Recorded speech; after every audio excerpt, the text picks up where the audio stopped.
Friends, ఈరోజు నేను వెల్లుల్లి రసం ఎలా తయారు చేయాలో చూపిస్తాను.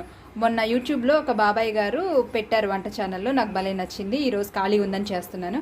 ఫస్ట్ ఒక మూకుడు పెట్టుకొని తాలింపులోకి నూనె వేసేసుకొని జీలకర్ర ఆవాలు వేసేయండి. ఇవి చిటపట్లాడంగానే ఇప్పుడు ఒక 20 చిన్నులపాయలు వేసేసి బాగా వేయించేసేయండి. చిన్నులపాయలు బాగా వేగాయండి. ఇప్పుడు ఒక 2 పెద్ద సైజు టమాటాలు వేసేద్దాం. దీనిలోనే కొంచెం పసుపు ఉప్పు వేసేసి బాగా మగ్గనిద్దాం.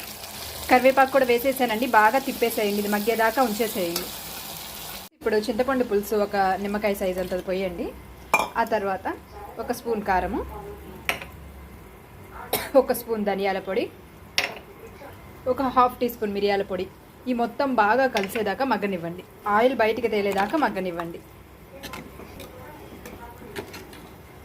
నూనె పైకి తేలుతుందండి. ఇప్పుడు 2 లీటర్ల నూనె వాటర్ పోసేసుకొని తగినంత రిక్వైర్డ్ ఉప్పు వేసుకొని బాగా మరగాలండి. మరిగినప్పుడే మన ఫ్లేవర్ అనేది తెలిసింది. ఫ్రెండ్స్ చూడండి, 2 లీటర్ వాటర్ పోసాను. బాగా మరిగేదాకా ఉంచుకోండి. స్మెల్ అయితే అప్పుడే సూపర్ వస్తుంది అండి. మన రసం అనేది ఈ విధంగా తెల్లుతూ ఉండాలి. ఒక 10 మినిట్స్ సన్నటి సెగ మీద తెల్లిన తర్వాత దించే ముందు కొంచెం కొత్తిమీర, కొంచెం కరివేపాకు వేసి ఆపేద్దాం. ఎంత మంచి స్మెల్ అరోమా వస్తుందండి.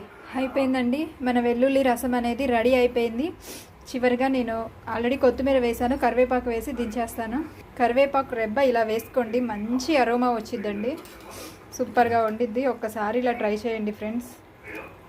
ఆపేస్తున్నాను. టేస్ట్ అయితే నాకైతే భలే ఉంది నోటికి. రసం అండి, సూపర్గా ఉంది టేస్ట్. వేడి వేడి అన్నంలో రసం వేసేసుకొని చక్కగా పంటి కింద చిన్నులపాయ ఫ్లేవర్ తగులుతూ, చిన్నులపాయల వల్ల మనకి ఎన్నో లాభాలు ఉన్నాయి కదండి.